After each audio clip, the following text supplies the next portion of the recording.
Buenas tardes, lectores y amigos. Mi nombre es Mireia Uribe, soy integrante de Valle Colorete, que es, como ustedes saben, es un espacio cultural de fomento a la lectura. Desde el programa de Valle Colorete, Hablemos de Bibliotecas y Lecturas, estamos haciendo este conversatorio, literatura peruana, lecturas de resistencia, en el marco de las fiestas patrias para fomentar la lectura de obras peruanas. La razón de nuestros invitados es que hay obras peruanas que no son tan visibles como la literatura criolla, que de Vargas Llosa, Ribeiro, o los últimos lanzamientos de Random House. O en todo caso también otra literatura que está mucho más visible es la literatura andina, ¿no? Pero hay otras literaturas que se producen aquí en estas tierras que se enuncian desde vivencias, identidades y otros sentires, ¿no? Y que pueden proporcionar una idea mucho más amplia de la identidad peruana y sobre los peruanos, ¿no? A nosotros nos podemos hacer varias preguntas a partir de las obras que se repiten más en la crítica peruana y que se venden más en las librerías peruanas como representativas de nuestra literatura. Pero ¿cuántas de ellas representan a miembros de la comunidad migrante japonesa o sus descendientes? Nos podemos preguntar si la literatura afroperuana ha tenido suficiente espacio en la literatura peruana, o la literatura amazónica, ¿no? Que tiene una enorme producción en las regiones amazónicas, pero en general, pero en Lima, la gente que está fuera de la crítica especializada quizás conoce solamente a Francisco Izquierdo Ríos, ¿no? Es por eso que en este momento queremos invitar a 3 especialistas en literatura afroperuana, amazónica y Nikkei. Aquí tenemos a Juan Manuel, a Yuri y a Ricardo. Y le queremos hacer una pregunta, ¿no? Una pregunta: ¿por qué la literatura afroperuana, Nikkei y amazónica deben tener un espacio mayor en la literatura peruana? ¿Y por qué un lector de a pie que simplemente quiera adquirir una obra literaria peruana debe tener en cuenta esa producción? En primer lugar, tenemos a Juan Manuel Olaya. Acá tengo su... Juan Manuel Olaya es el literato, editor, docente, investigador, difusor de la literatura afroperuana, fundador y director de la revista de Palenque, Literatura y Afrodescendencia, que ya va por su 5º número y que están en convocatoria, ¿verdad? Están convocando estudios para el número 5 de Palenque, ¿verdad, Juan Manuel? ¿Me escuchas? Sí, justo, sí, esta semana estamos cerrando justo la convocatoria el 1 de agosto y nada, empezar a trabajar con la 5ª edición de la revista, ¿no? Sí, de Palenque es la primera revista especializada en literatura afroperuana, ¿no? Y es por eso que tenemos aquí a Juan Manuel. Juan Manuel, ¿tú qué opinas? ¿Tú crees que lo afroperuano ha sido borrado de la agenda nacional y la literatura afroperuana ha sido borrada de la crítica peruana especializada? Bueno, ahí hay, primero agradecerte por la invitación y para mí también es un honor y una satisfacción compartir con Ricardo, con Yuri, ¿no? Con ustedes, este tema tan importante. Bueno, en primer lugar, habría que ver ahí varios aspectos, ¿no? ¿Por qué es importante conocer la literatura afroperuana, o por qué es importante abordarla desde distintos ámbitos de la cultura, de la academia? Un primer punto es porque no se conoce, está invisibilizada dentro de varios espacios, ¿no? Eso ya es suficiente como para nosotros los que estamos cerca de la cultura nos interesemos en rescatar esto, ¿no? Ahora, de que esté borrada o silenciada en determinados espacios, también hay que verlo, digamos, con varios matices, ¿no? Porque la cultura afroperuana, de manera general, puede estar muy visibilizada, pero en determinados ámbitos, ¿no? Porque nosotros cuando hablamos o pensamos en cultura afroperuana, lo primero que se nos viene a la cabeza probablemente sea la música, probablemente sea la gastronomía, ¿no? O probablemente pensemos en el deporte.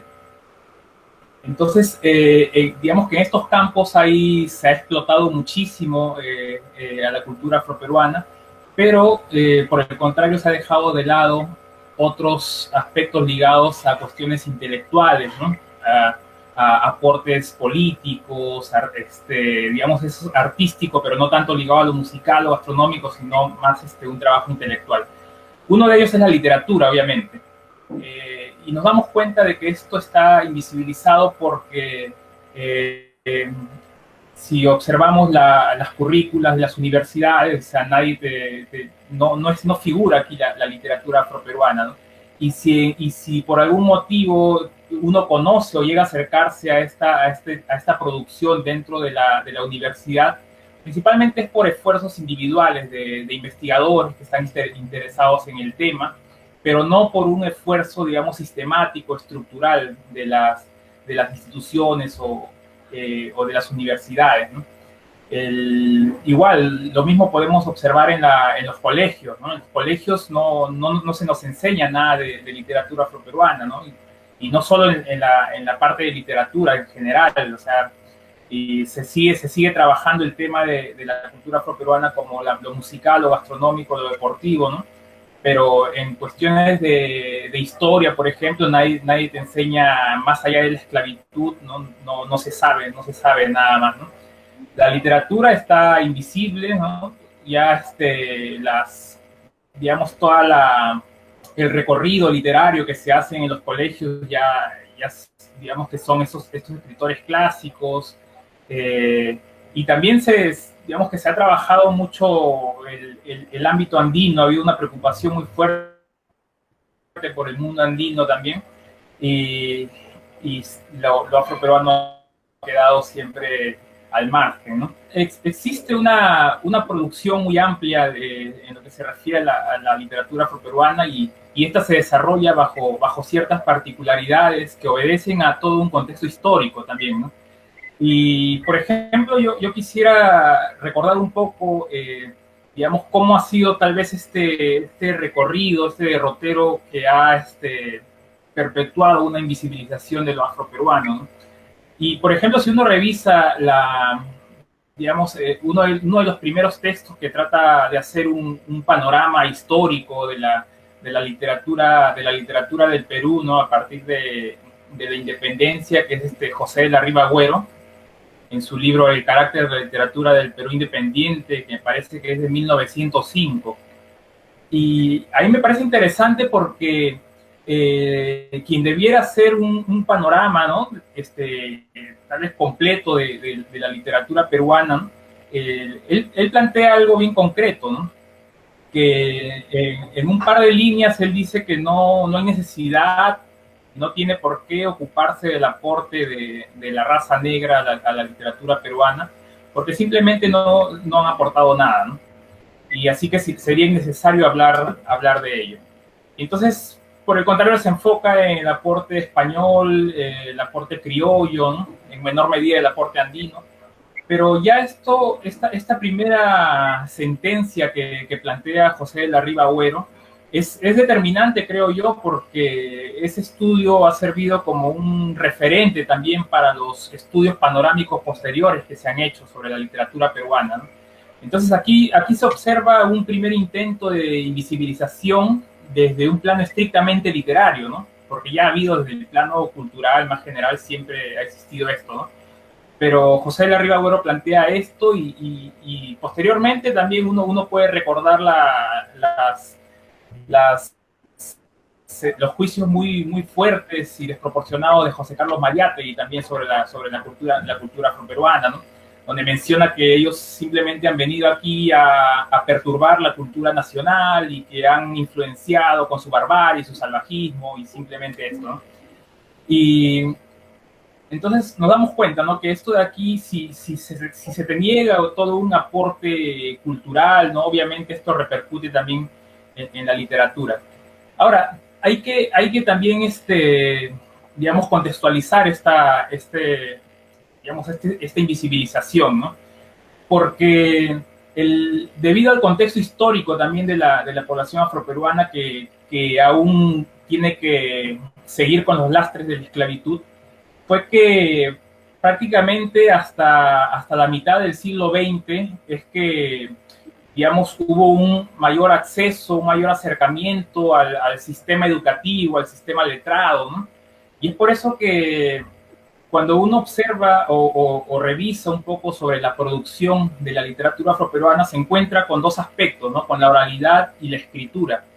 Y se da cuenta que la parte escrita principalmente viene a partir de la segunda mitad del siglo XX, ¿no? Y es por eso que, digamos, anterior a esto hubo toda una producción oral, una producción que tiene que ver con las tradiciones culturales, la memoria colectiva y narraciones orales, ¿no? Muchas manifestaciones poéticas a través de décimas, cumananas, muchos cánticos. Y esto obviamente no encaja dentro de la concepción de literatura de lo que pensaba Ribagüero, por ejemplo, ¿no? Una concepción de literatura occidental, letrada, culta, y es obvio que va a decir de que la población afroperuana no ha aportado nada a la literatura, ¿no? Pero esto, como te digo, obedece a condiciones históricas por las que se ha desarrollado la población afroperuana. Y no sé si puedo continuar hablando de autores o eso lo vamos a ver más adelante. Sí, más adelante va a haber un espacio para que ustedes puedan hablar de autores y recomendar a los visitantes de Valle Colorete para que puedan adquirir alguna lectura afroperuana, amazónica, níquel, ¿no?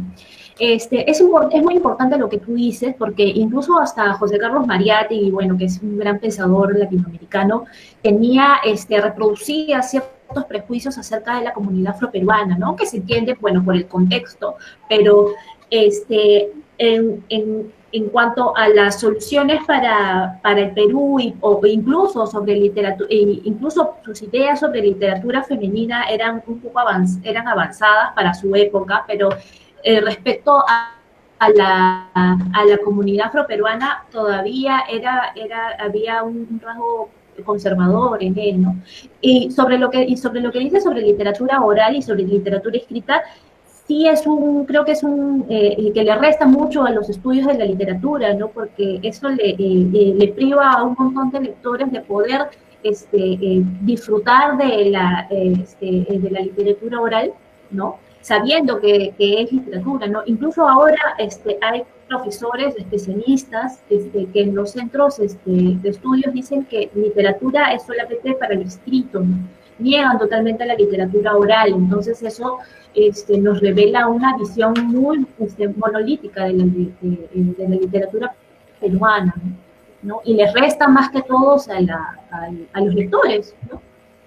Entonces, claro, sí, dime. Sí, y, por ejemplo, habría que también resaltar algunos aspectos digamos, muy particulares de la literatura afroperuana, si queremos llamarlo en su vertiente escrita, ¿no? Porque aún en su plano escrito tiene toda una base oral, ¿no? La base oral no la pierde en realidad. Y uno observa también que el vínculo entre la literatura escrita afroperuana con la oralidad afroperuana, incluso con lo musical, es muy fuerte, ¿no? Es muy fuerte. Las décimas, por ejemplo, las cumananas, nacen dentro de un ámbito de la oralidad, pero también eran a veces interpretadas musicalmente, ¿no? También, por ejemplo, muchas de las obras literarias afroperuanas incluyen mucho de las tradiciones de los pobladores más ancianos, la sabiduría popular de los afroperuanos, digamos, los pobladores del ámbito rural, el conocimiento de la naturaleza. Hay toda una visión del mundo, ¿no? Dentro de este campo que nos remite, aún en su vertiente escrita, a muchos aspectos que tienen que ver con la cotidianidad, la oralidad de la población afrodescendiente, ¿no? Entonces es muy importante eso y incluso yo pienso que ese es un factor también para que la crítica literaria, si bien ha habido todo un replanteamiento de lo que es la noción de literatura, aún se sigue considerando la literatura afroperuana en un sentido peyorativo como una literatura popular, ¿no? Como una literatura de repente que no emplea ese lenguaje culto y trabaja mucho la oralidad, el coloquialismo, ¿no? Pero es una de las particularidades también y que obedecen a todo un contexto, ¿no?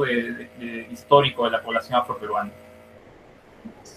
Sí, y además evidencia una elitización de gustos, ¿no? Porque es como que se toma de una manera despectiva a lo popular, como si lo estándar o lo culto en realidad solamente se corresponde con cierta, con literatura de cierto sector producida en Lima, con hablantes de castellano, ¿no? De cierto sector económico. Mucho que revelar y mucho que pensar acerca de la literatura afroperuana y su visibilidad, que poco a poco se está dando, ¿no? Ahora he visto que la Municipalidad de Lima estaba impulsando un concurso de décimas, ¿no? Sí, sí, en los últimos años se están haciendo varias iniciativas, ¿no? Y mucho de lo que conocemos ahora sobre la tradición oral, ¿no? Afroperuana, también obedece al esfuerzo de investigadores que han recopilado mucho, ¿no? Han viajado a las comunidades afroperuanas a lo largo de la costa, han hecho recopilaciones, testimonios, entrevistas, ¿no? Entonces, a partir de ahí uno se da cuenta que aún perdura mucho de esta oralidad. Incluso leyendo todas estas recopilaciones, uno se da cuenta de que no está tan alejado esto de la producción escrita, sino que hay muchos elementos que uno, cuando viaja a las comunidades y encuentra y conversa y escucha, los autores, si bien ahora están dentro de un formato letrado, ¿no? Aún se trata de rescatar todo eso, de rescatar toda la oralidad, ¿no? Y también yo creo que es justo también mencionar el esfuerzo de investigadores, por ejemplo, como Milagros Caraza, que ha trabajado mucho la tradición oral, ¿no? La literatura afroperuana, el profesor Richard Leonardo, el profesor Marcel Velázquez, ¿no? Entonces hay esfuerzos, pero todavía creo que falta trabajar muchísimo al respecto. Hay mucho todavía por descubrir en el ámbito de la literatura afroperuana, ¿no? Así es, y bueno, en realidad los valores, la riqueza de la cultura oral siempre ha existido y nosotros la tenemos presente siempre en lo cotidiano, ¿no? Solamente falta reconocerlo nada más y validarlo. Gracias, Juan Manuel. Ahora, en este momento, vamos a hablar sobre literatura Nikkei. Para los que no saben, Nikkei es todo lo que es descendiente de migrantes japoneses, ¿no? Entonces, acá tenemos una comunidad formada por descendientes de migrantes japoneses. Aquí tenemos la Yuri Takata González, que es bachiller en literatura por la Vía Real, pertenece al grupo Presencia Japonesa en el Perú, siglo XVII, siglo XX, del Instituto Ribagüero de la PUC, y a la Asociación Latinoamericana de Estudios de Asia y África, sede Perú. Gracias, Yuri, por estar con nosotros. Hola, Mireia. Hola, Juan Manuel. ¿Qué tal, Ricardo? Mucho gusto. Para mí es una alegría, les agradezco mucho la invitación y como les digo, es una alegría para mí poder compartir algunas de esas ideas que ya con algunos compañeros hemos compartido en otros momentos sobre literatura o la representación de otro tipo de migraciones, de migrantes en la literatura peruana.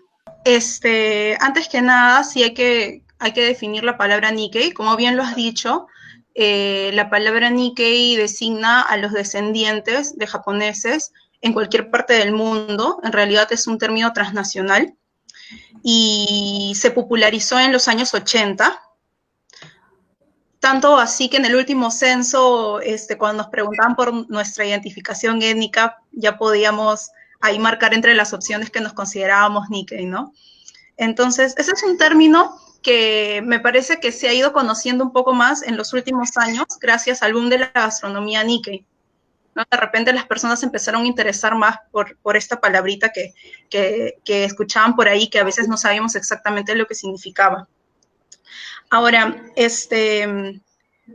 para mí siempre el término migración estuvo vinculado con Japón, porque desde pequeña me hablaban de la migración japonesa y también participaba de actividades en la Asociación Peruano-Japonesa, en donde este era un tema que estaba constantemente en las conversaciones, en las actividades, se celebran aniversarios de la inmigración, ¿no? Cuando yo empiezo a estudiar literatura, la palabra migración se empieza a vincular automáticamente con el Ande.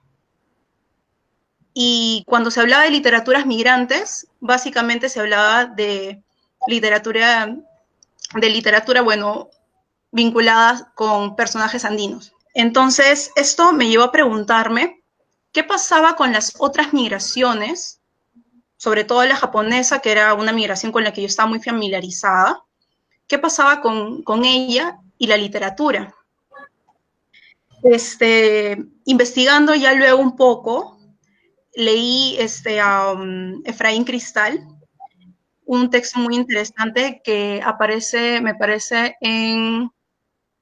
Bueno, ahorita no recuerdo la referencia, leí un artículo de Efraín Cristal en el que él comentaba que aparentemente hay un tránsito de la literatura indigenista a la literatura urbana, y la literatura urbana que trata de capturar los diferentes rostros y cambios de la ciudad, pero que básicamente eran cambios impulsados por la migración andina y donde el personaje seguía siendo el sujeto andino, pero esta vez en Lima. Entonces, esto sí hizo que yo me pregunte mucho porque conocí a este escritor muy conocido, que era Augusto Higa, y de repente él tenía ya para cuando yo empiezo a leerlo en el 2009, él ya contaba con una novela en donde representaba a la comunidad migrante japonesa.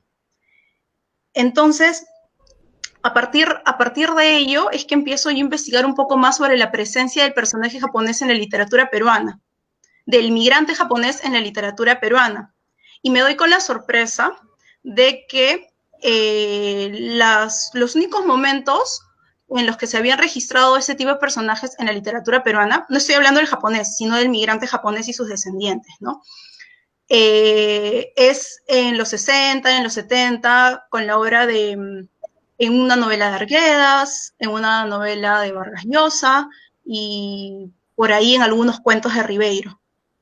Y me parecía que la representación de esos sujetos no le hacía mucha justicia al inmigrante japonés. Y que a diferencia de lo que hacía Augusto Higa, de presentar personajes mucho más complejos, personajes diversos, y además abordar temas vinculados con la historia de la inmigración, que es una historia muy interesante, con sus propios héroes, sus propias derrotas, sus propias batallas. Me parecía que no se le hacía mucha justicia a esos personajes. Más adelante aparecerán otros textos con personajes inmigrantes japoneses, pero digamos que se mantiene un poco esa constante, ¿no? Son sujetos, primero, exotizados, son personajes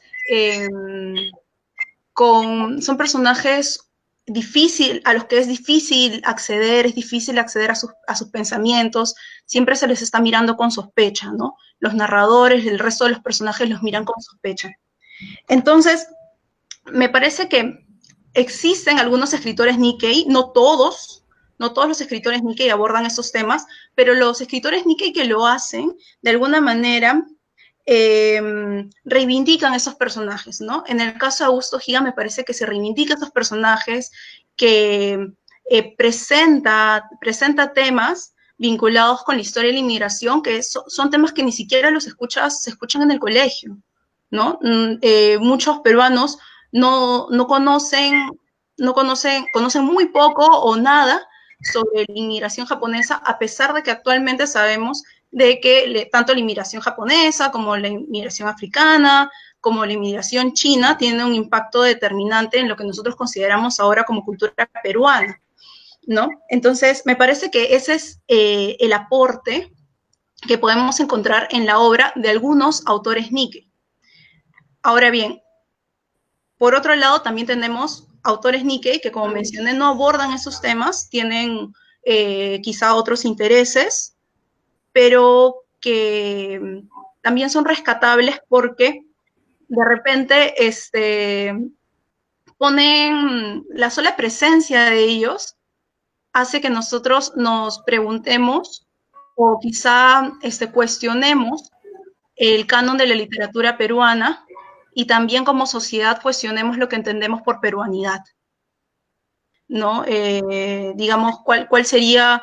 Habría ahí es una discusión grande, ¿no? ¿Cuál sería el corpus? ¿Cuáles serían las características de esta supuesta literatura Nikkei, ¿no? Entonces, como mencionaba, lo que sí podría decir es que existen escritores Nikkei que abordan temas vinculados con la migración, con la comunidad Nikkei, con la identidad peruana, y que de esta manera me parece que complejizan el panorama y presentan otro tipo, y el aporte ahí sí vendría a presentar otro tipo de sujetos, otro tipo de sentires, otro tipo de panoramas, de escenarios en la literatura peruana.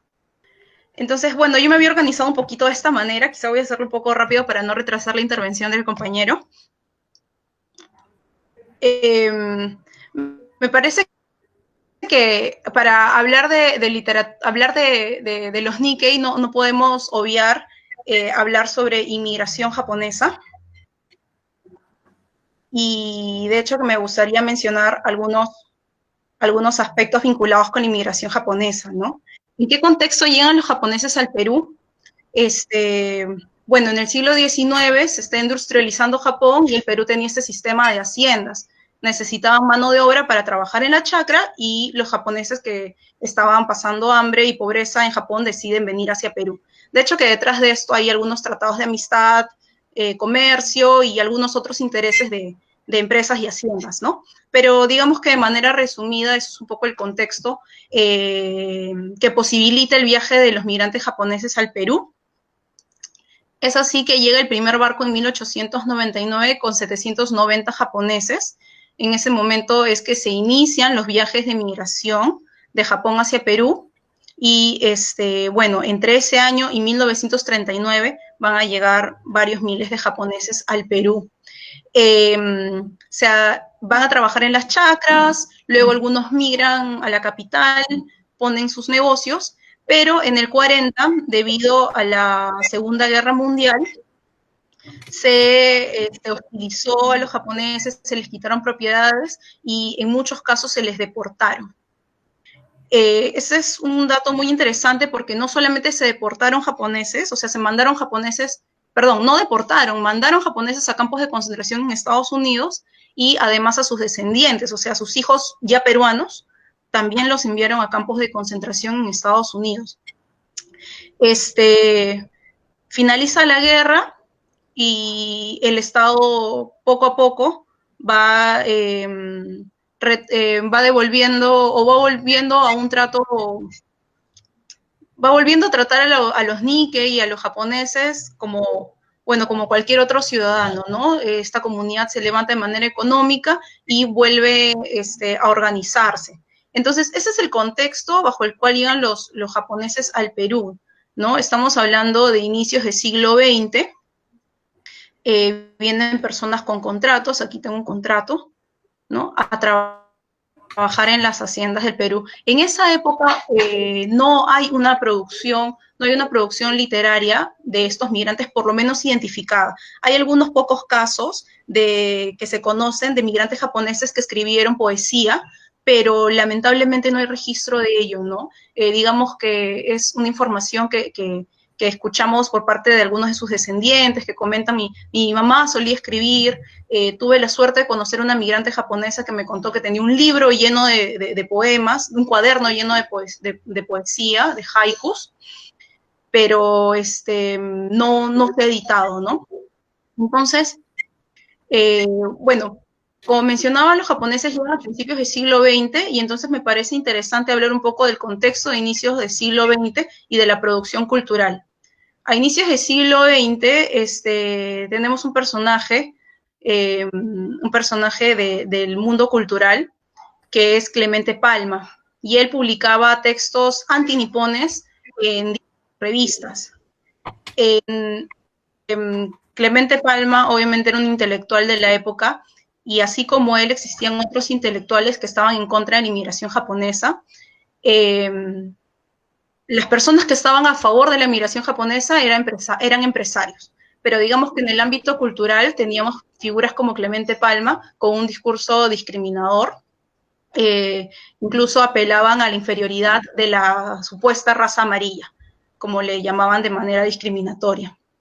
Entonces, de alguna forma, el mundo cultural recibe de esta manera a los personajes japoneses, ¿no? El círculo letrado los ve de una manera exotizada. Algunos tienen esta imagen un poco exotizada de los modernistas, ¿no? Pero muchos intelectuales en suelo peruano los miraban de esta manera discriminatoria. Por otro lado, el círculo popular miraba al migrante japonés como un sujeto también de una manera exotizada, pero no necesariamente negativa, ¿no? Podemos encontrar polcas en el Cancionero de Lima, en donde se presenta al personaje japonés. Vemos cómo el personaje japonés convive con el resto de ciudadanos del día a día, vendedores, comensales, ¿no? Acá tenemos una polca del Cancionero de Lima, que además también el Cancionero de Lima justamente se caracterizaba por presentar, pues, a los sujetos, las novedades, los sujetos del día a día. Era básicamente como una especie de magazine, pero musical, digamos, ¿no? O sea, los temas que nosotros encontraríamos quizá en un magazine en la actualidad estaban ahí a manera de canciones, con mucha inventiva en el Cancionero de Lima. Entonces, digamos que esta es la aparición del sujeto japonés en la producción cultural de inicios del siglo XX. Ahora, el inmigrante japonés ya en la literatura peruana, como les mencioné recién en los 60 y en el 70, he podido encontrar a través, claro, de otros investigadores, ¿no?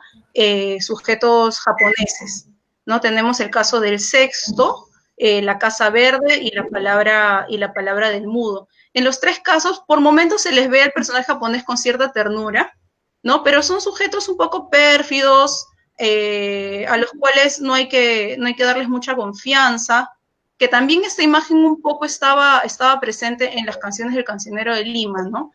Sujetos preocupados en hacer dinero, de bajos recursos, ¿no? Y entonces, de repente, en estos textos hay una construcción hay una representación del inmigrante japonés que me parece que quizá podría haberse complejizado más, digamos, ¿no? Pero que no se hace. Años después, ya vamos a encontrar la representación de sujetos inmigrantes japoneses y sus descendientes en la obra de algunos escritores Nikkei. Aquí he hecho una pequeña lista de escritores Nikkei, no de los escritores Nikkei que abordan temas como la inmigración japonesa o la comunidad Nikkei. Algunos de ellos sí lo hacen, pero los que están aquí son básicamente escritores, son Nikkei, que son escritores, digamos, ¿no? Que son poetas o narradores. Entonces, como les mencioné, mi tema de interés estaba básicamente centrado en aquellos autores Nikkei que escribían sobre temas sobre la inmigración japonesa y sobre la comunidad Nikkei, porque me he dado cuenta que a diferencia de los antecedentes que se habían encontrado de representación de japoneses y sus descendientes en la literatura peruana, ellos presentaban una mirada desde adentro. No era una mirada exotizada, los personajes eran mucho más complejos, incluso los personajes, los enunciadores ya eran los personajes migrantes japoneses o sus descendientes, algo que no sucede pues en los casos que mencioné anteriormente. Uno de los casos más emblemáticos es el caso de Augusto Higa. Augusto Higa es un escritor Nisei, un escritor descendiente de japoneses de segunda generación. Y el caso de los Nisei es muy particular en comparación de otras generaciones, porque si bien ellos eran peruanos, hijos de japoneses, y se identificaban con la nacionalidad peruana, muchos sentían a veces conflictuada su identidad, ya que sus conciudadanos no los trataban como eso, como lo que eran, como sus conciudadanos, sino como sus compatriotas, digamos, sino los trataban como japoneses, ¿no? Hay casos muy emblemáticos de esto. Por ejemplo, tenemos a Makino Tori, representante de la música vernacular de las mulisas, llamado el Samurái del Huayno, al que en algún momento no se le consideró como representante de la música peruana porque se puso en duda su nacionalidad, ¿no? Él era un hijo de migrantes japoneses, era un peruano hijo de migrantes japoneses. Está el caso que mencioné de la Segunda Guerra Mundial, como a los Nisei, o sea, los hijos de los japoneses, a la segunda generación, digamos, los llevaron a campos de concentración en Estados Unidos, ¿no? O sea, su propio gobierno los expulsó del país, ¿no? Entonces, digamos que ese era un poco el antecedente del trato que se había tenido con esta segunda generación, los hijos de los inmigrantes. Entonces, digamos que estas ideas dan vueltas por la obra de Augusto Higa, ¿no? Como podemos ver en este fragmento de la iluminación de Katsuo Nakamatsu, publicada en el 2018, ahí dice, ¿no? ¿Por qué nuestro pellejo hacia el final? Nuestros ojos japoneses, nuestros humores físicos generaban suspicacias y rechazos, ¿no? Es un personaje que siente cuestionada constantemente su identidad, ¿no? Y bueno, y también tenemos textos como Okinawa existe, que es un cuento donde aparecen diferentes personajes, tanto migrantes japoneses como Nikkei, como sus descendientes. Y ese es un cuento que se llama Okinawa existe, y cuenta como una abuelita viaja desde Okinawa a Perú, Okinawa, Japón a Perú, muy pequeñita, y que trataba de recordar cómo era su tierra todos los días, ¿no? Al final del cuento, un auto la embiste y se pierde en su recuerdo Okinawa, ¿no? Entonces, digamos que para mí es un poco la metáfora de lo que sucedió con muchos migrantes y con los descendientes de estos migrantes, ¿no? Que el Japón que ellos conocen, el Japón del que han escuchado, es un Japón prácticamente de ensueño que ya actualmente no existe, ¿no? Entonces, vemos como Augusto Higa presenta toda esta diversidad de personajes, ¿no? Y además, ¿dónde los ubica? En el centro de Lima. Mira dónde está la tienda de la abuelita Miyagi, ¿no? Está en la esquina de Huancavelica con Angaraes, y la abuelita Miyagi camina siempre a la casa de su amiga en Girón Cañete, ¿no? Entonces, Augusto Higa es conocido por su literatura de corte urbano y por sus personajes marginales. Y digamos que desde que publica La iluminación de Katsuo Nakamatsu hasta su última publicación, que es Saber matar, saber morir, continúa con los personajes marginales, continúa con las mismas calles de Lima, de La Victoria, pero esta vez coloca allí a personajes japoneses, ¿no? Y momentos históricos de la inmigración japonesa también son tratados entre sus páginas. Entonces, ese me parece, por ejemplo, un gran aporte de este autor. Tenemos también a José Watanabe. No quisiera extenderme mucho, ¿no? Acá hay dos poemas que abordan, que de alguna forma aluden a aspectos de la inmigración japonesa y a su identificación con su ascendencia japonesa, ¿no? Tenemos las manos, mi ojo tiene sus razones, y también dentro de ese grupo tenemos a Doris Moromisato. En este caso elegí mencionar uno de sus poemarios, que es El diario de la mujer esponja, ¿no? Aquí en este poema podemos ver cómo Doris, nuevamente, al igual que en la iluminación de Katsuo Nakamatsu, se remite a partes del cuerpo, ¿no? Para marcar su existencia. Y al mismo tiempo preguntarse qué es lo que la diferencia del resto, ¿no? Ahí menciona, mi bisabuelo no peleó por el salitre, mi abuela no enterró sus huesos aquí, ¿no? ¿Quién soy yo? Y bueno, y tenemos otros autores Nikkei que ya no abordan temas vinculados con la inmigración y la comunidad Nikkei. Por lo menos Toshi Arakaki no lo hace en su único libro publicado. Sin embargo, en la web, en blog, se pueden encontrar algunas publicaciones que aparentemente ha hecho él años después, en donde sí presenta personajes japoneses, y también alude a pasajes de la historia de la inmigración japonesa al Perú. Voy a pasar rápidamente algunos otros, sí, para verlos por ahí, ¿no? Y bueno, y de manera más contemporánea tenemos a autores como Juan de la Fuente Umetsu, Ana Kamina, Arturo Higa y Til Saota, que hasta el momento, bueno, no he identificado por ahí que aborden temas sobre inmigración japonesa o comunidad Nikkei, pero que sin embargo ellos de manera muy particular, con sus propias agendas, son reconocidos en el mundo de la literatura, ¿no? Y de manera individual hacen su aporte a la literatura peruana. Muy bien, Yuri, muchas gracias por la presentación, ha estado muy amena.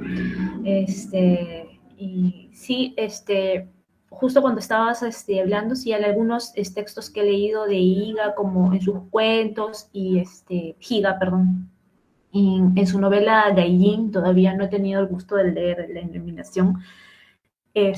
Sí, o sea, me reveló, lo leí hace años, me reveló pasajes de la historia del Perú que yo no conocía, ¿no? Por ejemplo, en el momento de la Segunda Guerra Mundial, cómo fueron a saquear los negocios de migrantes japoneses, ¿no? O sea, que me impresionó mucho porque son pasajes que yo nunca había conocido, y aparte, como tú dices, al menos en esas narraciones, los grandes prejuicios que tenían que sufrir los migrantes japoneses, ¿no? Y también en los ambientes como en los mercados, en la zona que ahora sería Mesa Redonda. No. Lo bueno es que al menos Higa, Moromisato, bueno, y sobre todo Watanabe, ¿no? Sí fueron aceptados por el mundo cultural, ¿no? Ya no está Clemente Palma para que le impida. No, sí, por ahí también estoy revisando unos cuentos de Clemente Palma. Bueno, todavía no lo he leído, pero ya me han pasado el dato que tiene ahí en sus cuentos malévolos un personaje japonés al que no le hace justicia para nada, obviamente. Sí, hay personajes, por ejemplo, migrantes japoneses o también afroperuanos, por ejemplo, Ambrosio en la novela La conversación en la catedral, como que son un poco estereotipados, ¿no? Quizás, no sé, bueno, presentan un aspecto determinado que son muy distintos a cuando alguien de la misma comunidad se representa en una obra literaria, ¿no? Claro, es muy importante la representación desde dentro de la misma comunidad, me parece, porque justamente estos personajes que estábamos acostumbrados a mirar desde un solo lado, digamos, o con una imagen exotizada, de repente se vuelven, como mencioné, más complejos, adquieren matices, ¿no? Y de repente se vuelven más interesantes, definitivamente. Sí, y uno empatiza, el lector, lo importante es que el lector logra empatizar con con esos personajes y también empiezan a tener una idea mucho más amplia de lo que significa la identidad peruana, ¿no? Un lector, bueno, de a pie, que está fuera del mundo cultural, empieza a presentar, a pensar por qué este emigrante japonés no es un peruano, ¿no? O no puede ser tan peruano como un andino, como un hombre, como una mujer andina. Pero ahí el contexto también es muy importante, ¿no? Porque como mencioné, durante la Segunda Guerra Mundial, Perú apoyaba a los aliados, ¿no? Entonces de repente recibía mucha publicidad antijaponesa. Los japoneses eran completamente animalizados. En el cine tenías, pues, así como sucedía con los western, ¿no? Que tienes a los cowboys, que son los personajes, digamos, positivos, ¿no? Dentro de la historia, y tienes por otro lado a los indios norteamericanos, que son los villanos, ¿no? Digamos que una publicidad era lo contrario. Claro, todo lo contrario, estaban los buenos y los malos, ¿no? Y de repente, claro, en la época en la que se desarrolla la Segunda Guerra Mundial, sucedía lo mismo, ¿no? Los buenos eran los aliados, ¿no? Y los malos eran pues, los japoneses, los japoneses en general, ¿no? No estamos hablando de un gobierno, sino estamos hablando de todos los sujetos de una nación. O sea, nosotros sabemos que cuando un país le declara la guerra a otro, los ciudadanos de a pie somos los que sufrimos de alguna forma, digamos, ¿no? Entonces, estos japoneses... Sí. Claro, y esos japoneses, imagínate, en su país ellos eran pobres, vinieron escapando de la pobreza, y de repente aquí en Perú ellos eran espías del emperador, eran los enemigos, estaban escondiendo armas, porque habían todas esas historias. Entonces, claro que la representación de esta comunidad hecha, me imagino, por escritores de la época, que los hubiese habido, si en algún momento quizá encontramos, no me sorprendería que la imagen, pues, sea esta de sujetos pérfidos que esconden algo, a quienes no hay que tenerles mucha confianza porque te pueden traicionar, ¿no? O sea, mira la Fushia de la Casa Verde, ¿no? O del Sexto, que es ese japonés en la cárcel, ¿no? Y es un tipo completamente abyecto, al que maltratan. Y otra cosa, ¿no? No sabemos ni siquiera si es un japonés o si es un descendiente de japoneses. Porque recuerda que Fushia le dicen el japonesito, pero Fushia es brasileño, me parece, ahorita no lo recuerdo ya, ¿no? Entonces, está también eso, ¿no? Que es esta dificultad también de distinguir cuándo se habla de un inmigrante japonés en la literatura peruana o cuándo se habla de un descendiente, porque todos son japonesitos, ¿no? O todos son chinos. Chinos. Claro, o sea, ni siquiera lo confundimos con inmigrantes, sino ya lo confundimos también con los amigos tusanes. Sí, hay mucha homogenización de lo que no se conoce, ¿no? Claro. Gracias, Yuri, estuvo muy interesante tu presentación. Ahora, también hay tenemos la presentación de Ricardo Virgües. Acá tengo, bueno, Ricardo Virgües tiene como más de 30 obras publicadas. Es director de la editorial Pasacalle, director de Revista Peruana de Literatura. Voy a mencionar algunos de sus libros, son Ojitos, el osito valiente, Tanit y la casita de los pájaros, y la saga Nina y de Ruby. Muchas gracias, profesor Virgües. Le agradecería que nos cuente cuáles son los...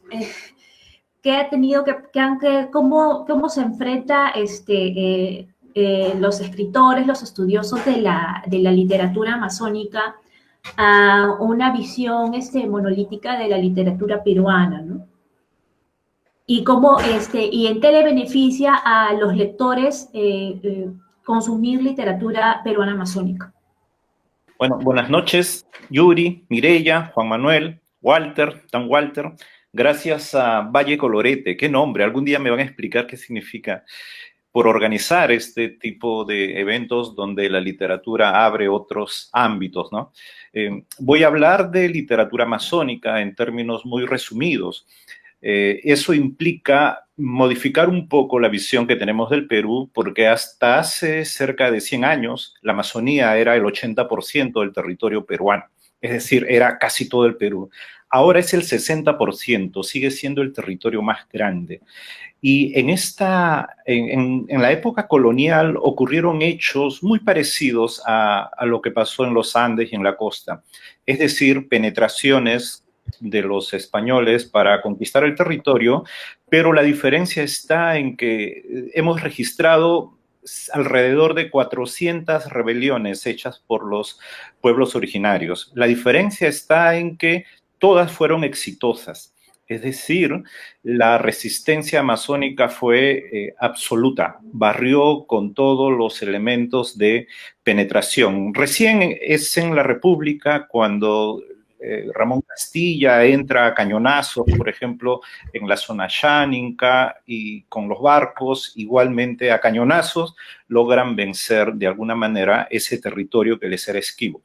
Bueno, eso significa que la cantidad de informes, crónicas, aquello que nosotros llamamos los libros coloniales son abundantes. Hemos contado como 140 tomos que está recopilando la Biblioteca Amazónica, y allí tenemos una información paralela con la del mundo andino. Entonces, pero como dijo Juan Manuel o Yuri, la literatura peruana realmente recién empieza en el siglo XX, tal como la conocemos. Y nosotros podríamos dividir la literatura amazónica en dos grandes grupos y a su vez subdividirla, ¿no? La primera son las tradiciones orales. En el Perú tenemos 55 grupos, pueblos originarios, cada uno nos da miles de cuentos y de canciones, y la literatura escrita. La escritura es un fenómeno relativamente reciente en el Perú, aunque no parezca, pero cuando vino la invasión al Perú, la mayoría, el 99,9% de los soldados que llegaron al Perú eran analfabetos, es decir, era una oralidad frente a otra oralidad. Solamente los curas y algunos cronistas podían escribir adecuadamente, ¿no?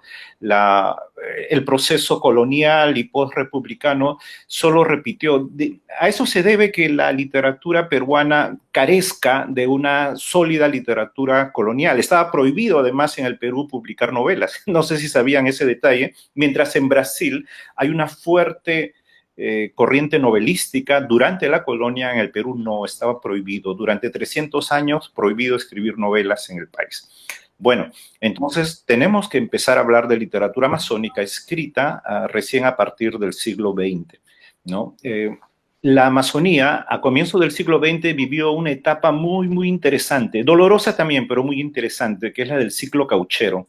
El ciclo cauchero, la explotación del caucho que exportaba Europa, provocó la migración al Perú de miles de inmigrantes, principalmente europeos, ¿no? Vinieron alemanes, españoles, portugueses, ingleses, sus descendientes están ahora en Iquitos, vinieron turcos, árabes, brasileños sobre todo, que son los que enseñaron a trabajar el caucho, y también vinieron chinos. La colonia más grande que había en Iquitos eran chinos. Entonces, entender un poco el proceso de la literatura amazónica es entender a estos grupos de inmigrantes. No existe una literatura amazónica homogénea, como tampoco existe la andina, ¿no? La andina no es homogénea para nada, aunque muchos lo cuenten así. Es muy heterogénea, es muy distinta, con tantas lenguas, con tantas tradiciones. A tal punto que el primer libro de cuentos sistemático de la literatura amazónica fue escrita por un alemán, Jorge von Hassel, que escribió su libro llamado Apuntes de viaje en el Oriente Peruano en 1905. 1905 es una fecha importante porque es previo al desarrollo del cuento peruano en general, al desarrollo del cuento en Lima, antes de Manuel Bengolea, antes de Valdelomar, antes de, en fin, de Vallejo, ¿no? de los formadores del cuento peruano. Allí tenemos un antecedente muy importante. Otro elemento importante a tener en cuenta es que esta inmigración europea en el Perú provocó que hubiese muchos intelectuales de diversas, digamos, pensamientos políticos. Había muchos anarquistas y había también socialistas, a tal punto que en 1907 en Iquitos se publica el primer poema al socialismo, ¿no? Casi 20 años antes que Mariátegui, ya en Iquitos había una batalla entre anarquistas, socialistas y los caucheros, los que representaban a los caucheros, ¿no? Lima era una ciudad completamente provinciana en esa época, derrotada por Chile y se estaba recomponiendo. Esa es la razón por la que el vanguardismo no surge en Lima, sino surge en el sur peruano, ¿no? Ya, algo parecido ocurre con la Amazonía, donde se gestan las primeras obras socialistas en el Perú.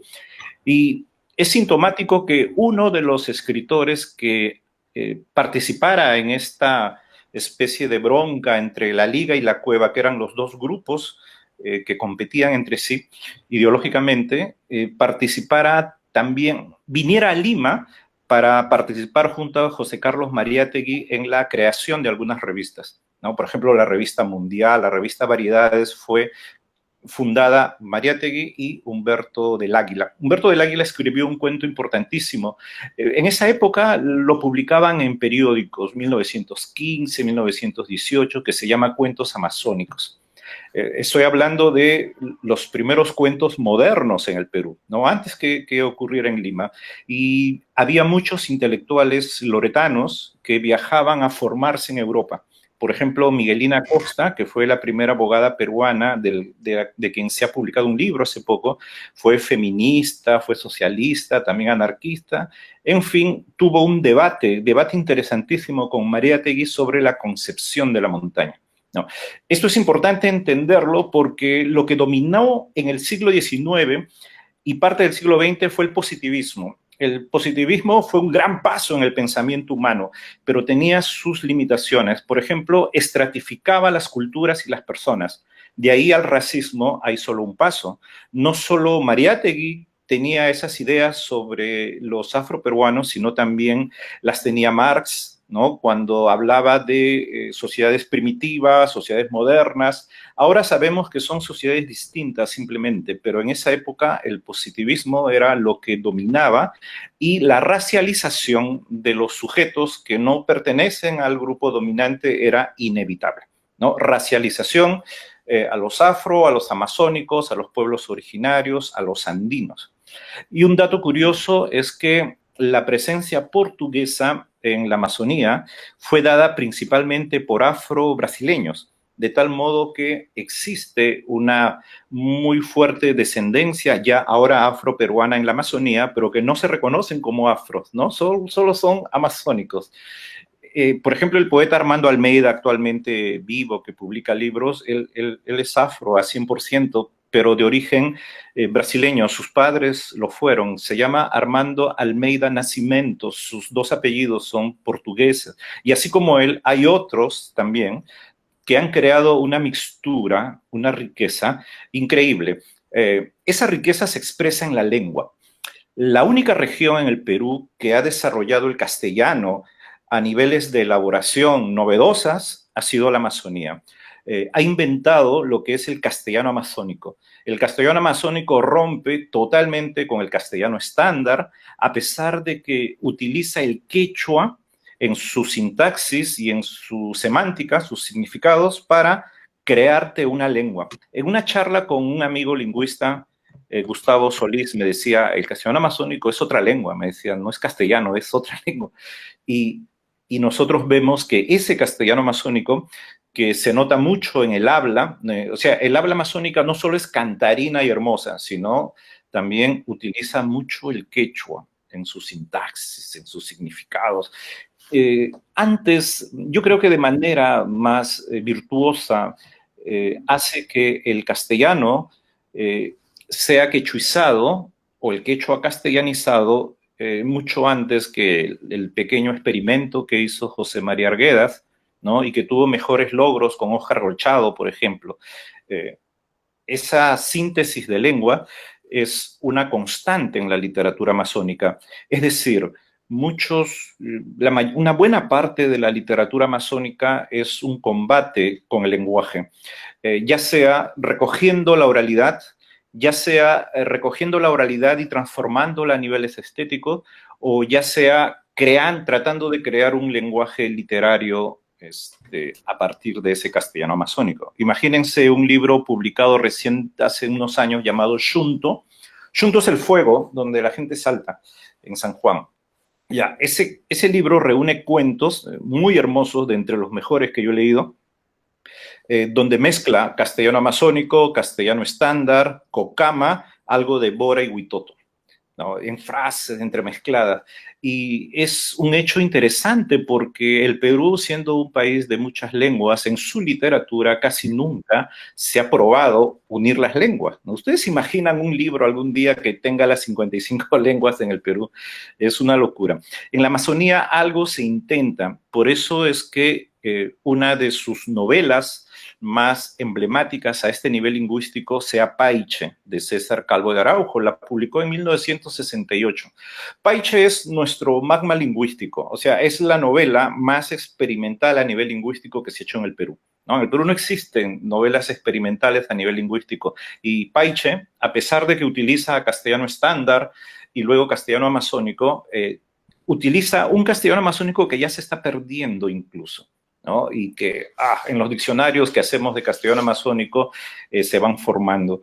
Pero la novela más famosa del Perú también es amazónica, es Sangama. Sangama es de Arturo Hernández, es la novela más editada, más pirateada. Hasta ahora se siguen publicando en todo el mundo, a todas las lenguas, creo, porque es una novela de aventuras. Y es una novela también de conflicto cultural, porque el personaje principal, Sangama, no es propiamente amazónico, sino es andino. Es como una resurrección del mundo andino, del Tahuantinsuyo en la Amazonía. Bueno, más allá de ese detalle ideológico, Sangama es una novela que se goza leyendo. Yo la he leído unas 20 veces y estupendo. Bueno, esta presencia entonces multicultural que hubo desde un comienzo en la Amazonía ha provocado también un tipo de literatura diferente, ¿no? La literatura amazónica tiene poetas de una calidad como la de Jorge Nájar, que me parece que era del grupo Hora Cero, pero vive en París, José Carlos Rodríguez, todos ellos, Julino Dávila, todos ellos son poetas de altísima calidad, el mismo Armando Almeida, ¿no? Y narradores de la calidad de Jaime Vázquez Izquierdo. Jaime Vázquez Izquierdo es un escritor, lamentablemente falleció hace 10 años más o menos, que soñó con una novela inmensa para mostrarnos Iquitos. Su novela se llama Cordero de Dios y es la visión de un niño judío que va contando con esa sensibilidad de su edad cómo Iquitos va creciendo, desde la cuadra 5 de la avenida Brasil en Iquitos, y cómo Iquitos va creciendo y expandiéndose. Es una novela hermosísima. Lo planificó con 4 tomos, solo ha escrito 3 tomos y solo los 2 primeros tomos están publicados, ¿no? Yo tengo el inédito, así que... Pero además de eso, nos plantea otra característica de la literatura amazónica, que podríamos decir son las literaturas de guerra.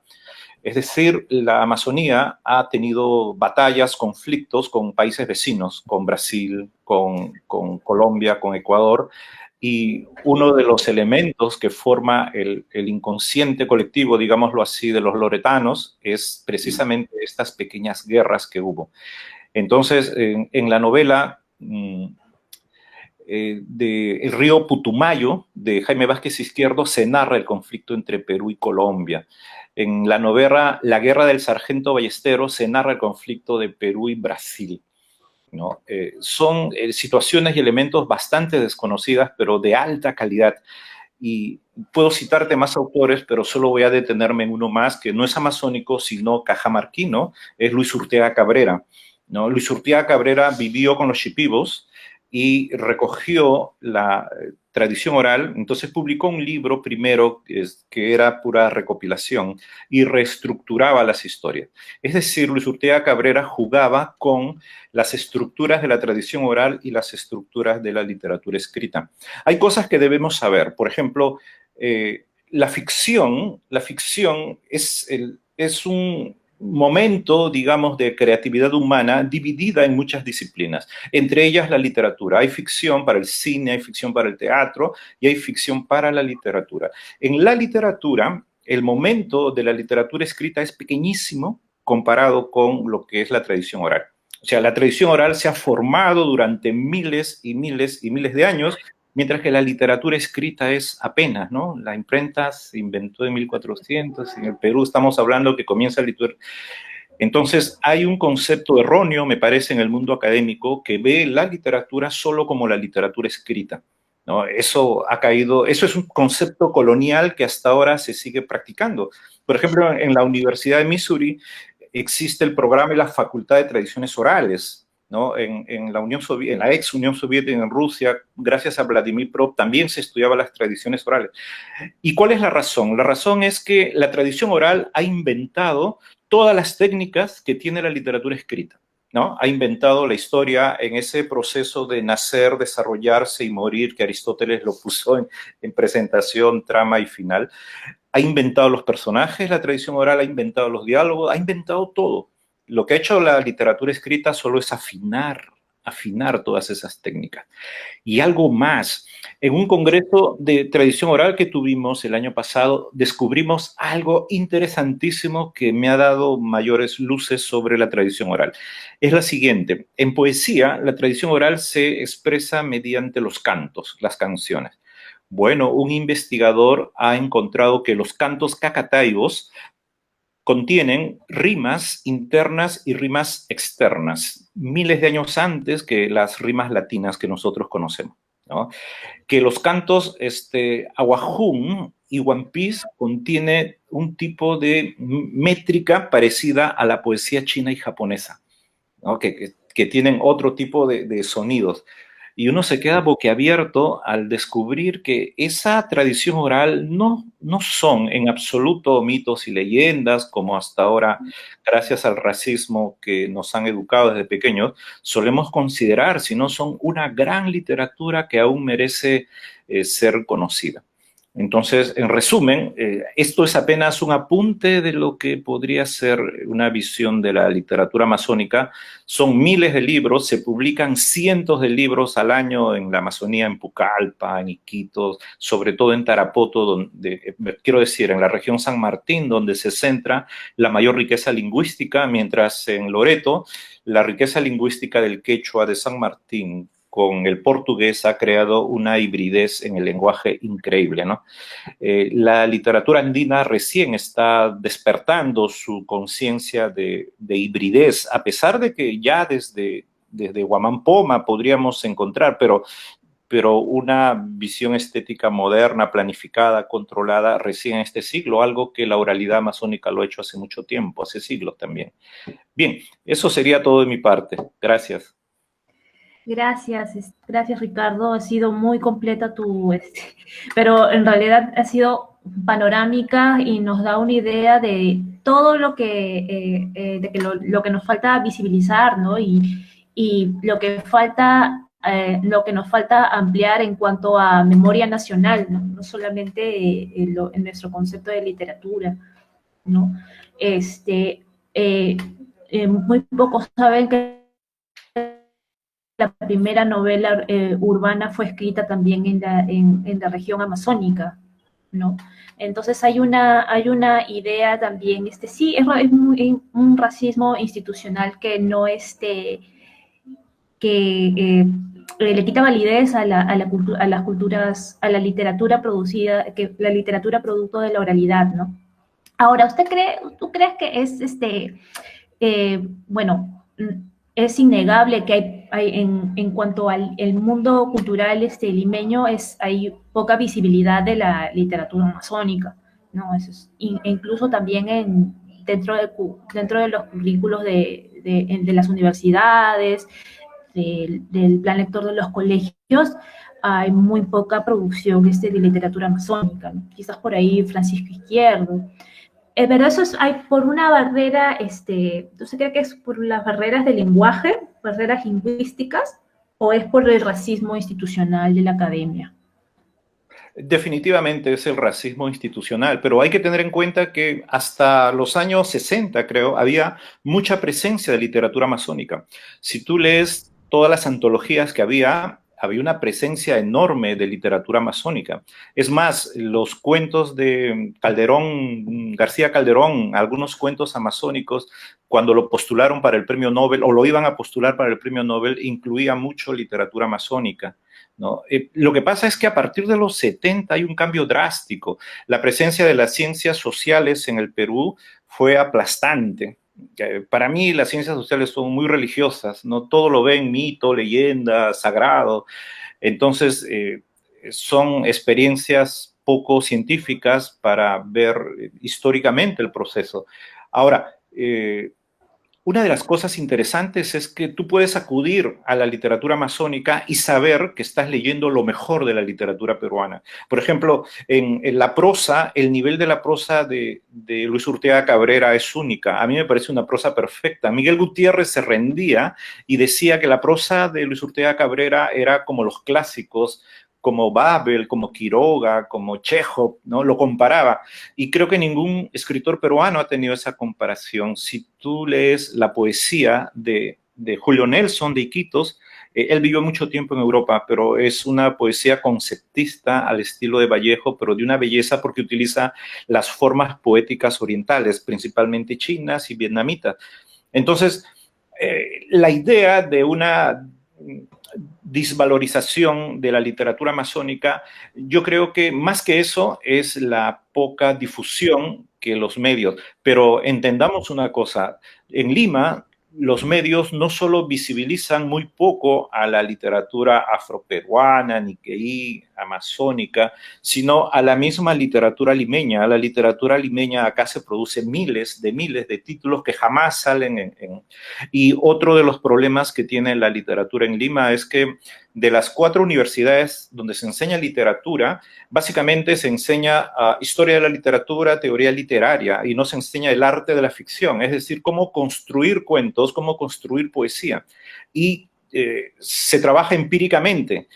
Y al escritor, al joven escritor, le cuesta muchos años encontrar una voz propia, ¿no? Eso que facilita las cosas en otros países donde sí se enseña el arte de la ficción, como Argentina, como España, por ejemplo, o México, en el Perú es muy difícil. Entonces nos encontramos frente a una literatura en Lima, pues bastante, ¿cómo llamarla, no? Sin ser ofensivo.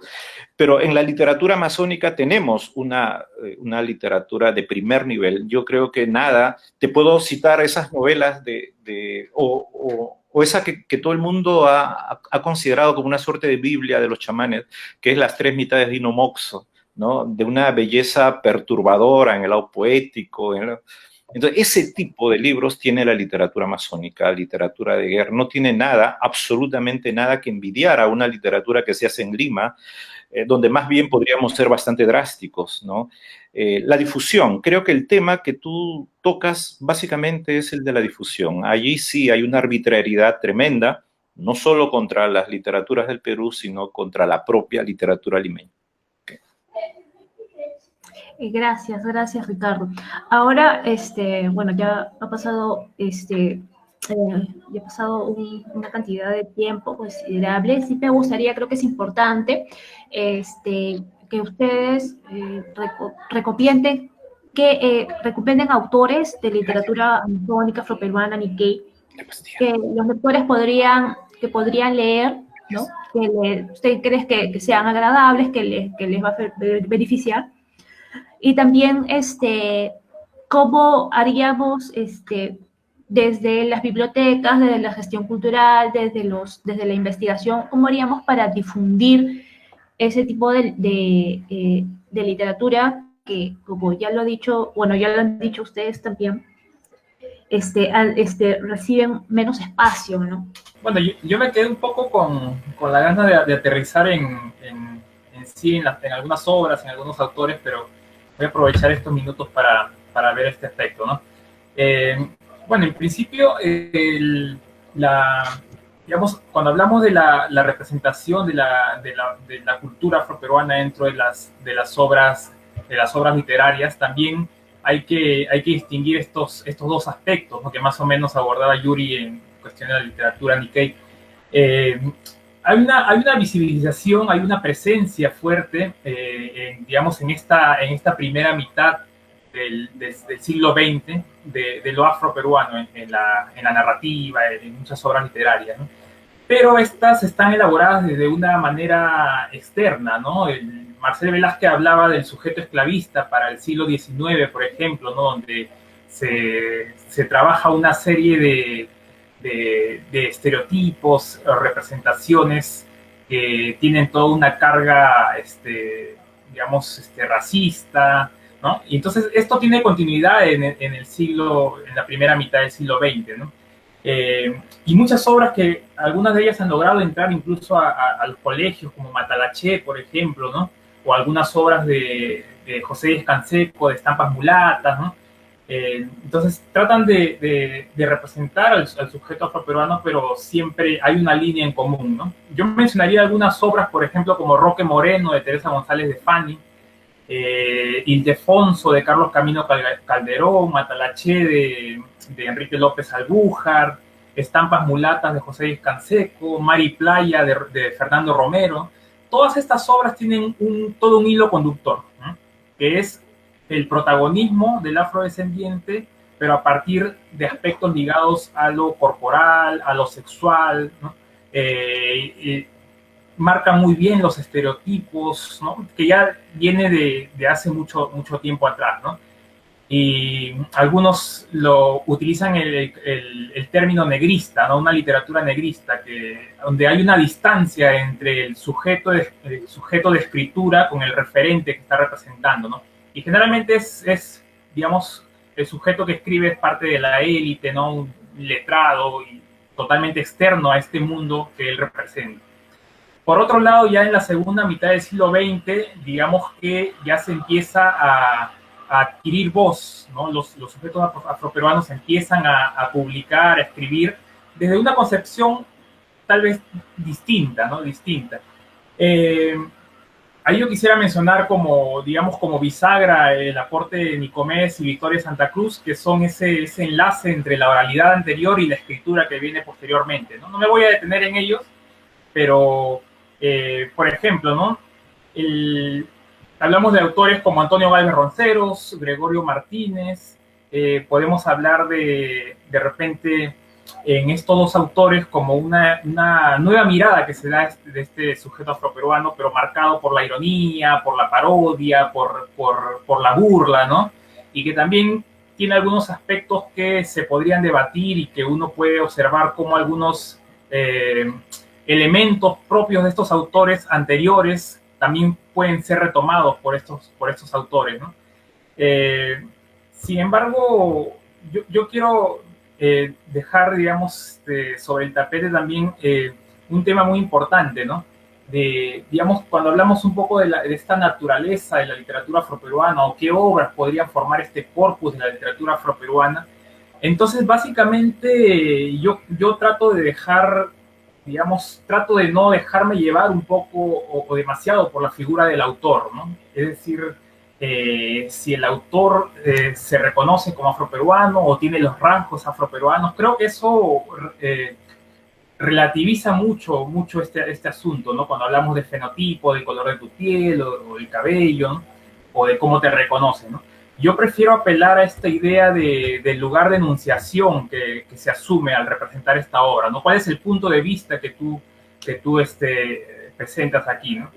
Y es por eso que, por ejemplo, ya desde la década del 40, María Rosa Macedo, ella publica Rastrojo, publica Ranchos de Caña, ¿no? Donde uno puede observar ya una representación distinta de esta población, digamos, más realista, ¿no? Más realista, donde se apela a recuperar las tradiciones orales, donde ya se aleja un poco de esta mirada estereotipada, ¿no?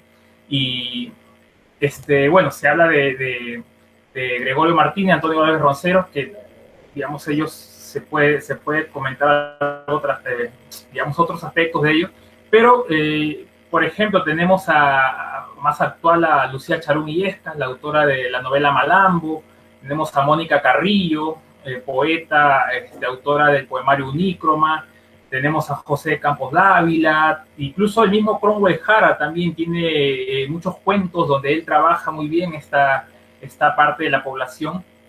Y yo quisiera mencionar algunos aspectos, ¿no?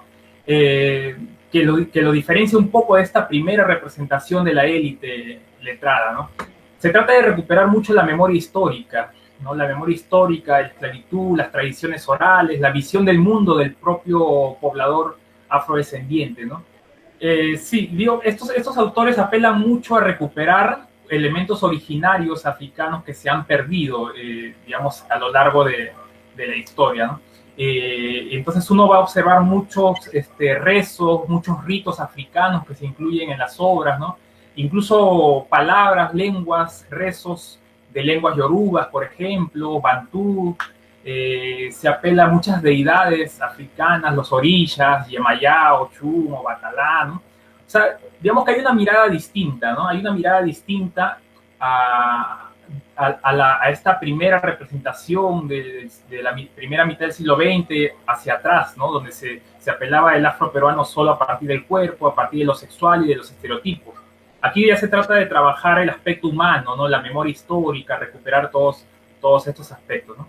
Entonces quería mencionar esto de aquí y dejar en claro que no es suficiente incluir un tema afroperuano o darle el protagonismo a un personaje afroperuano para considerar esto como parte de la literatura afroperuana, ¿no? Ya tenemos a Matalaché, donde el personaje José Manuel, más que humano, es un animal, ¿no? Es un semental que sirve para la reproducción, ¿no? Y esa línea es la que tienen, digamos, todos estos autores que mencioné, Roque Moreno, Teresa González Fani, Fernando Romero, José Canseco, ¿no?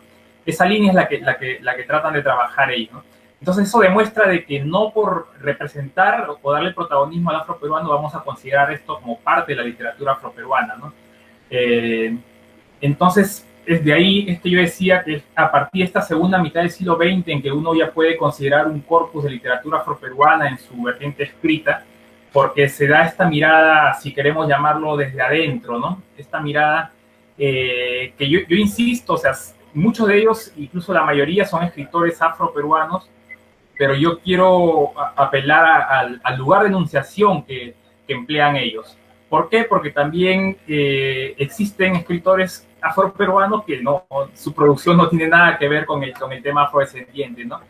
Y existen escritores afroperuanos que han escrito sobre lo afrodescendiente y lo han hecho también de una manera externa y estereotipada, ¿no? Así como han existido, quizá poco, pero escritores que no son afroperuanos, pero han tenido la capacidad de representar, de interpretar a esta cultura, ¿no? Y hacerlo de una manera más realista, ¿no? Entonces, eso era lo que me quedó pendiente un poco mencionar en mi primera intervención, ¿no? Gracias, Juan Manuel. Tu mirada ha sido muy importante como para diferenciar, ¿no? Entre lo que podríamos considerar una literatura de reivindicación afrodescendiente, ¿no? Que solamente presentar algún personaje afroperuano que reproduzca estereotipos o que se represente desde una mirada externa. Entonces ahora tenemos a Yuri. Yuri, siguiendo la misma línea de las obras que podrías recomendar y qué recomiendas tú en cuanto a la difusión, ya que también has sido editora. Sí, y te agradezco que menciones lo de la edición porque, claro, me parece que ese es un elemento fundamental para la difusión. Yo estuve trabajando en el fondo editorial de la Asociación Peruano-Japonesa y desde allí pude ver los esfuerzos desde la asociación por publicar textos vinculados con la historia de la inmigración japonesa y textos que aborden temas como la identidad Nikkei. No desde el plano ficcional, sino estamos hablando más de publicaciones tipo crónicas, básicamente tipo crónicas, ensayos, textos de historia también, pero me parece que igual es un aporte, ¿no? Sobre todo el aspecto de las crónicas que, digamos, es un género que juega ahí entre el género histórico, digamos, y también en el género literario, ¿no? Algunas obras que yo podría recomendar, bueno, de autores, obras de autores Nikkei, todos los autores que mencioné en esa lista son recomendables, ¿no? A mí me agradan todos ellos, entonces cualquier texto escrito por ellos para mí es recomendable. Ahora, si ustedes desean leer si desean leer novelas o cuentos que presenten temas, que presenten como tema o traten la inmigración japonesa, presenten personajes inmigrantes japoneses, ¿no? Y la comunidad migrante japonesa en el Perú, les recomendaría leer La iluminación de Katsuo Nakamatsu, que es una novela, Gaijin también, que es una novela. La iluminación de Katsuo Nakamatsu ya no encuentran en la primera edición, la segunda edición sí, de la Asociación Peruano-Japonesa. Okinawa existe, que es un libro de cuentos publicado por Mesa Redonda. No sé si existen todavía ejemplares en librerías, se publicó en el 2013, y la novela Gaijin, publicada por Animal de Invierno también, ¿no? Les recomendaría esas lecturas. En el caso de Doris Moromisato, ella acaba de publicar un libro, justamente yo fui su editora, se llama Crónicas de Mujeres Nikkei. Es un libro muy interesante en el que recoge las historias de mujeres inmigrantes japonesas, sus hijas y sus nietas, ¿no? Digamos, tiene 3 historias de 3 generaciones, y además algunos artículos, 2 artículos, en donde ella hace una lectura sobre el proceso de inmigración japonesa, pero desde una perspectiva de género.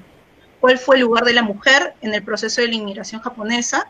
Y cómo es que ella, con qué elementos se identifica ella, ¿no? Cómo va construyendo su ser mujer Nikkei en territorio peruano. Es sumamente interesante, tiene muchos datos históricos para los que estén interesados en conocer un poco más sobre inmigración japonesa, y además la pluma de Doris es hermosa, ¿no? Nos permite conocer estas historias, nos hace volar entre las historias, ¿no? Conmueven verdaderamente. Y bueno, sobre la representación, textos en donde vemos la representación de personajes japoneses, pero que no sean textos de autores Nikkei, tenemos al último Premio Nacional de Literatura, el libro El japonés Fukuhara de Selenko Vega. El primero de sus cuentos se llama como el libro también El japonés Fukuhara, y es un cuento que a mí me conmovió muchísimo y que me fascinó porque justamente Selenko complejiza el mundo, la comunidad Nikkei, ¿no? No es un personaje estereotipado, hay diferentes personajes dentro de la comunidad Nikkei, alude a pasajes de la historia de la inmigración japonesa, bueno, ficcionaliza a partir de ellos, ¿no? Porque finalmente es un libro de cuentos, y también de una manera bellísima, ¿no? Entonces no hay pierde con ninguno de estos libros para adentrarse. Y bueno, y la poesía de Watanabe, ¿no? Tengo por aquí justo mi libro, ay, bueno, está por allá. Es la poesía completa de Watanabe. Yo me la compré hace varios años de la editorial Pretextos. Se había agotado, me dio mucha pena porque tuve amigos que quisieron comprarlo luego y no lo encontraron. Y me enteré que hace unos cuantos meses ya había vuelto a salir otro tiraje. Entonces, para aquellos que estén interesados en la poesía de Watanabe, ahí la tienen completa y ha vuelto a salir. Les dejo ese dato, ¿no? Que ha vuelto a salir esa edición completa. Gracias. Ya. Gracias, Yuri. Muchas gracias por tus recomendaciones. Ahora, Ricardo, por favor, al menos rápidamente, yo sé que hay una inmensa producción de literatura amazónica, pero algunos que podrían interesar a los lectores. Ya he citado varios autores, decía, pero me gustaría señalar algo así de tipo teórico. Cuando investigábamos la literatura amazónica, nos enfrentamos a esa búsqueda que divide las cosas por culturas también, no solo por lenguas, estilos, sino también por culturas. Así que el elemento afro, eso quería interrumpir un poco a Juan Manuel para añadir algo. La situación, cómo vemos el aporte afro-peruano, la trasladamos hasta los propios inicios de la invasión española al Perú, donde los primeros afros que llegaron al Perú eran los mismos españoles, que todos eran mestizos, mestizos de moros, ¿no? Mestizos de árabes. Por ejemplo, Diego de Almagro era prácticamente de color, porque su madre era árabe. Lo mismo con Francisco Pizarro, era también un mestizo. Todos imaginábamos a los españoles como rubios, blancos, pero en realidad no era así. Todos eran, o casi todos, eran mestizos, y por eso se sorprendían de encontrar a peruanos ahí que aparentemente eran más claros. En fin, entonces una primera línea de presencia afro está en los mismos españoles que llegaron, que eran mestizos. Otra segunda línea es en los esclavos, pero no solo en los esclavos, sino también en los capitanes afros que venían a la conquista. No solo eran esclavos, también eran capitanes conquistadores. Y hay una línea siguiente que es la que señalé, la del lado brasileño, de los afros ya ubicados en Brasil, que penetraron la Amazonía y desarrollaron una cultura que hasta ahora es bastante fuerte.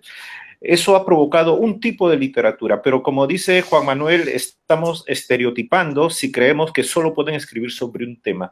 Es evidente que cualquier grupo cultural puede escribir cualquier tipo de tema, ciencia ficción, lo que se le antoje, pero hasta ahora seguimos mirando personaje afro, por lo tanto, literatura afro. No es así porque hay muchos poetas amazónicos como Boris, ahí no me acuerdo el nombre, que hace haikus, por ejemplo, en Pucallpa. Sí, Yuri quería decirte eso. Después voy a acordarme su apellido. Hace haikus y es muy, muy hermoso, ¿no? Y los estereotipos son uno de los elementos constitutivos de la literatura peruana. No solo cómo muestran a otros grupos, sino cómo es representada en la literatura. Por ejemplo, todo el indigenismo es una suma de estereotipos sobre el mundo andino. Ahí no hay nada original, no hay nada que se parezca a la realidad, ¿no? Son estereotipos donde el hombre andino parece una máscara de Huacón, de la Huaconá de Mito, y tienen actitudes que más o menos se repitieron luego con el poblador afro, con los Nikkei, etc. Entonces, una de los elementos más poderosos de la literatura peruana está en que ha creado estereotipos. Sacudirnos de esos estereotipos es una de nuestras tareas, definitivamente, pero te marcan una característica de por qué la literatura andina moderna, la literatura amazónica, está transitando por otros ámbitos. Creo que la preocupación de cómo lograr una mayor difusión de todas estas literaturas sería lo que habría que responder, pero no nos corresponde a nosotros responder. No somos los agentes de difusión, de publicidad, sino más o menos los creadores. Y eso hace que el diálogo necesite otros agentes, ¿no? La literatura amazónica que se produce en Pucallpa, en Iquitos, en Tarapoto principalmente, tiene un círculo de distribución que se agota ahí mismo. O sea, no necesita llegar a Lima.